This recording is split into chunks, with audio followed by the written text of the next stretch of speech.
हरे कृष्णा भक्तजनों, आप सभी को मेरी ओर से दंडवत प्रणाम। आज आप सभी को ईश्वर की महत्ता के बारे में बताएंगे कि ईश्वर के बिना एक पत्ता भी नहीं हिल सकता है। तो सबसे पहले सभी भक्तों को हरि स्मरण। और भगवान की ईश्वर की इच्छा के बिना एक पत्ता भी नहीं हिल सकता है, तब पाप पुण्य के लिए स्थान ही क्यों है? प्रश्न बड़ा विचारणीय है, इसमें कुछ भी संदेह नहीं है। विश्व ब्रह्मांड में जो कुछ भी हो रहा है उसमें ईश्वर की ही प्रेरणा है। भीषास्मादात पवते भीषोदेति सूर्य भीष्मादाग्नि सचेन्द्रश्च मृत्यु धावति पंचमा। परमात्मा के भय से ही पवन चलता है, सूर्य उगता है, अग्नि, इंद्र, पांचवा मृत्यु सब अपना अपना कार्य करते हैं। इन श्रुतियों से यही बात सिद्ध होता है। तो फिर पाप पुण्य में भी क्या ईश्वर की हाथ समझा जाए? यदि हाँ, तो फिर जीवों को पाप का दंड और पुण्य का पुरस्कार क्यों मिलना चाहिए? इस विषय पर गहराई से विचार करने की आवश्यकता है। श्रुति धर्म एवं सत्य के आचरण का आदेश देती है। सत्यम वद धर्मचर इत्यादि हिंसा आदि पापों का निषेध करती है। मामेस्या सर्वभूतानि इत्यादि क्या करना चाहिए और क्या नहीं, इस विषय में गीता वेद आदि शास्त्रों में ही प्रमाण मानती है। तस्मात् शास्त्रम प्रमाणम ते कार्य कार्य व्यवस्थितो। वेद आदि शास्त्र ईश्वर की ही आज्ञा है। श्रुति स्मृति ममैवाज्ञे, अतः ईश्वर का ही यही आदेश जान पड़ता है कि मनुष्य शुभ कर्म करे और पाप कर्मों से दूर रहे। इतना ही नहीं, श्रुतियों में पाप के लिए दंड की स्पष्ट घोषणा है। अथ यह कपूय चरणा अभ्यासो यत्ते कपूयाम योनिमापद्धरे। अर्थात जिसका आचरण मलिन है, जो पाप कर्म करने वाले हैं, जो निश्चय ही पाप योनियों में पड़ेंगे। इससे सिद्ध होता है कि पाप पुण्य का उत्तरदायित्व उसके कर्ता पर ही है। धर्म के उल्लंघन में और पाप के आचरण में ईश्वर की कोई प्रेरणा नहीं है, अपितु ईश्वरीय विधान है। इसका स्पष्ट निषेध भी बताया जाता है। दंड विधान तभी संभव है और न्याय संगत है जब मनुष्य पाप या अपराध करने में पूर्ण स्वतंत्र हो। इससे स्पष्ट हो जाता है कि मनुष्य शुभ अशुभ कर्म करने में स्वतंत्र है। जब ऐसी बात है तो ईश्वर की इच्छा के बिना एक पत्ता भी नहीं हिलता है। इस सिद्धांत से विरोध आता है? नहीं, सूक्ष्म विचार से इस विरोध के लिए कोई स्थान नहीं है। सामान्यतः हल चलन, श्रवण दर्शन, मनन चिंतन आदि जो मन और इंद्रियों के द्वारा जड़ जगत के व्यापार हैं, जिन्हें हम केवल चेष्टा कह सकते हैं, वह चेष्टा ईश्वर की प्रेरणा से होती है। जिस शक्ति से प्रेरित होकर प्रकृति अथवा प्राकृतिक जगत कार्यक्षम होता है, वह ईश्वर की ही शक्ति है। इसलिए ईश्वर की प्रेरणा से सब कुछ होता है। ऐसा कहा जाता है कि कठोपनिषद में एक इतिहास आता है कि किसी समय देवताओं के मन में यह अभिमान आ गया कि हमने अपने बल पे असुरों पर विजय प्राप्त की है। और उसी समय उनके सामने एक तेजस्वी महाकाय यक्ष प्रकट हुआ। उसका परिचय न पा सकने पर अग्नि और वायु क्रमशः उसके समीप गए और अपनी शक्ति का बखान करने लगे। यक्ष ने उनके सामने एक तिनका रख दिया और कहा, इसे जला दो या उड़ा दो।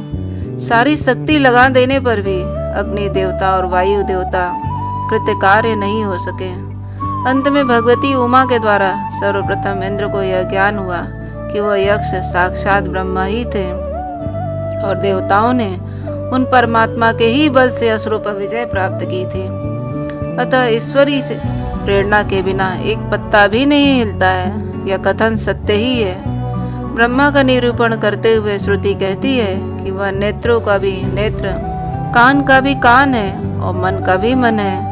यह स्वरूप से नेत्र से नहीं देखते हैं, नेत्र ही उसे उसकी शक्ति देखते हैं। इसी प्रकार कान, मन आदि भी उसी की शक्ति से कार्यक्षम होते हैं।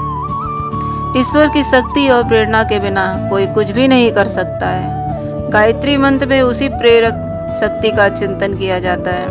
जैसे मशीन को चालू कर देना बिजली का काम है, उसी प्रकार संपूर्ण भौतिक या प्राकृतिक जगत को संचालित कर देना ईश्वर का कार्य है।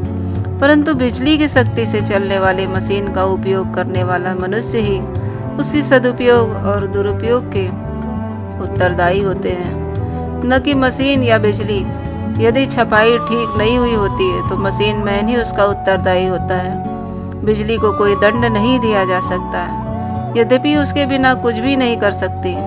इसी प्रकार मनुष्य के मन, बुद्धि और इंद्रियां अंतर्यामी प्रभु के प्रेरणा से ही कार्य करने में समर्थ होते हैं, परंतु इनसे शुभ या अशुभ कार्य करने का उत्तरदायी स्वयं वह मनुष्य ही है, न कि उसके हाथ पैर या उनमें शक्ति देने वाला ईश्वर। गीता के प्रत्येक शुभाशुभ कर्म के लिए 5 हेतु माने गए हैं: अधिष्ठान, स्थान, कर्ता, करण, चेष्टा और प्रारब्ध। इनमें स्थान, करण और चेष्टा जड़ होने के कारण उत्तरदायी नहीं है, और प्रारब्ध अनुकूल या प्रतिकूल परिस्थिति की सृष्टि मात्र करता है, अतः उस पर भी कर्म का उत्तरदायी नहीं लादा जा सकता। जब केवल एक कर्ता पुरुष बच रहता है और वही कर्मों के लिए उत्तरदायी है, इन 5 हेतुओं में ईश्वर का नाम नहीं है। ईश्वर की प्रेरणा से ही चेष्टा मात्र होती है। जैसे बिजली के चूल्हे पर भगवान के भोग के लिए पवित्र हविष्य अन्न भी सिद्ध किया जा सकता है और मांस भी पकाया जा सकता है, उसी प्रकार क्रियाशील इंद्रियों के व्यापार से मनुष्य शुभ अशुभ कर्म करता है। जैसे बिजली से चलने वाले चूल्हे पर हविष्य अन्न पकाने या मांस पकाने में मनुष्य स्वतंत्र है, उसी प्रकार ईश्वरीय प्रेरणा से मन इंद्रियों के कार्यक्षम होने पर भी मनुष्य कर्म करने में न करने पर भी विपरीत करने में सर्वथा स्वतंत्र है। इसी से मनुष्य को कर्म योनि कहा गया है और इसीलिए वह उत्तरदायी भी है। अब यह प्रश्न होता है कि मनुष्य इच्छा न रहने पर भी, पापों का बुरा समझने पर भी पाप में कैसे प्रवृत्त होता है? अर्जुन के इसी प्रश्न का उत्तर भगवान ने गीता के 3 अध्याय में दिया है। वहाँ उन्होंने स्पष्ट शब्दों में पाप कर्म के काम और क्रोध को ही प्रेरक बताया है। ये काम क्रोध रहते हैं, इंद्रिय मन बुद्धि में, इन सब पर आत्मा का स्वामित्व है। अतः वहाँ काम क्रोध का स्थान देकर पाप करने का उत्तरदायित्व मनुष्य पर ही है, क्योंकि वह इच्छा होने पर काम क्रोध नाश करके पाप कर्म से बिल्कुल बच सकता है। इसी से भगवान ने अंतिम श्लोक में काम रूपी शत्रु को मारने की आज्ञा दी है। आशा है कि आप सबको उक्त विरोध मिट जाएगा। हरे कृष्णा। तो कितना सुंदर यहाँ पर भगवान के प्रार्थनाओं के बारे में दिया गया है, और भगवान के बिना कुछ भी संभव नहीं है, ये यहाँ पर बताया जा रहा है। आइए हम एक छोटा सा भगवान को प्रार्थना करते हैं। ऐसे भाव और ऐसे प्रेम में नाथ कहाँ से पाऊं, ऐसे भाव और ऐसे प्रेम में नाथ कहाँ से पाऊं। तेरी कृपा मिल जाए प्रभु तो भवसागर तर जाऊं। ऐसी लौ लगा दो मेरे प्रभु जी, बस एक तुझ ही ध्याऊं। हर पल तेरी बाट निहारूं मैं, नैनन नीर बहाऊं। बन भौरा तेरे चरण कमल का, चरणन में रम जाऊं। तेरे चरणन की धूल पाऊं मैं, जन्म सफल कर जाऊं। अंत समय जब आए निकट तो निर्मल बुद्धि में पाऊं। तेरी कृपा मिल जाए प्रभु तो भवसागर तर जाऊं। हरि बोल। तो बहुत ही सुंदर प्रार्थना है, आप सभी श्रवण करिएगा कि भगवान की कृपा और भगवान के बिना कोई भी कार्य संभव ही नहीं है। कोई कितना भी धनवान हो, कोई कितना भी शक्तिमान हो, ऐश्वर्यवान हो, पर जब तक भगवान की कृपा वहाँ पर नहीं होगी, वहाँ पर एक पत्ता भी नहीं हिल सकता है। इसका महाभारत काल में हम लोग देखे हुए हैं, श्रवण किए हुए हैं कि जब बर्बरीक थे, भगवान ने उसको पत्ता भेदने के लिए कहा तो उसने एक तीर से सारे पत्ता को भेद लिया। लेकिन जो भगवान ने अपने चरण में छुपा रखा था उसने कुछ नहीं कर पाया उसका। तो कहने का तात्पर्य यही है कि हम सब सोचते हैं कि हमने जो किया है वो सब हमने ही किया है, हम इतना कुछ बनाए, हमने ये किया, हमने वो किया, बड़ा बड़ा काम किया, लेकिन ये काम के पीछे भगवान का ही हाथ है। और जो पाप पुण्य कर्म कर रहे हैं उन सब में हमारा खुद का ही बुद्धि है, उसमें भगवान का कोई मतलब नहीं है।